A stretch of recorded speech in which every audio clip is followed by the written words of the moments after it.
Another day, another vlog. Welcome sa ating mga vlog. Ito mga idol, i-re-regul ko lang po for security. Baka sabihin nila may nawala. I-upload ko rin po para makikita. Para kung saan may problema dito, makikita po nila, mga gamit po nila na andito lahat bago kami lumipat po sa ibang site. Yan po. Yung mga gamit nila.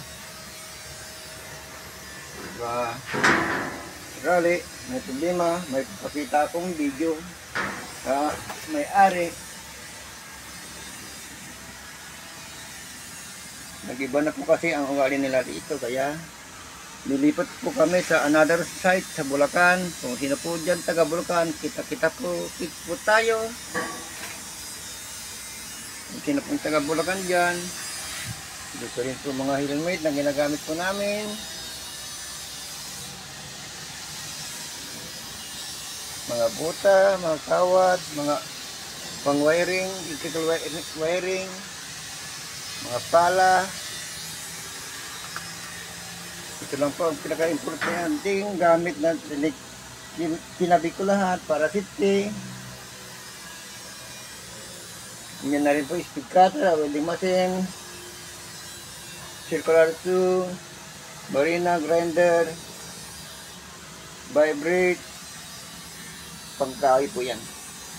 Tapos mga rod sheet, nandyan din po ang rod sheet nila. Yung plano nasa loob po. Shipping gun, nandyan na rin po shipping gun. Kabra na 3, sinsi na 2, mga helmet. Nandyan din po yung 2 tulinom. Gamit po sa wiring po yan. Tapos mga pako nasa loob po. Kawad po yan. Tapos yung kawad po hindi po nabubuksan. At itong wifi po nila. Yan din po mabahala ng marina. 2 box po pa yan. Tapos yung isa nabawasan na po.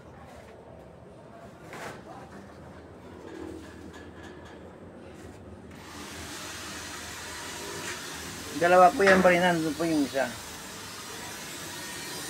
For safety lang po ang ating gagawin.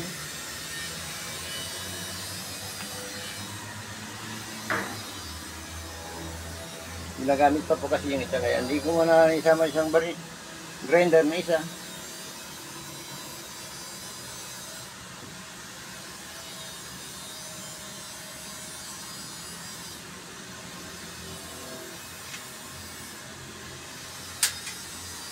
Kung sakaling mawawala man yung record namin sa logbook, may hawak po akong video. Kung sakali.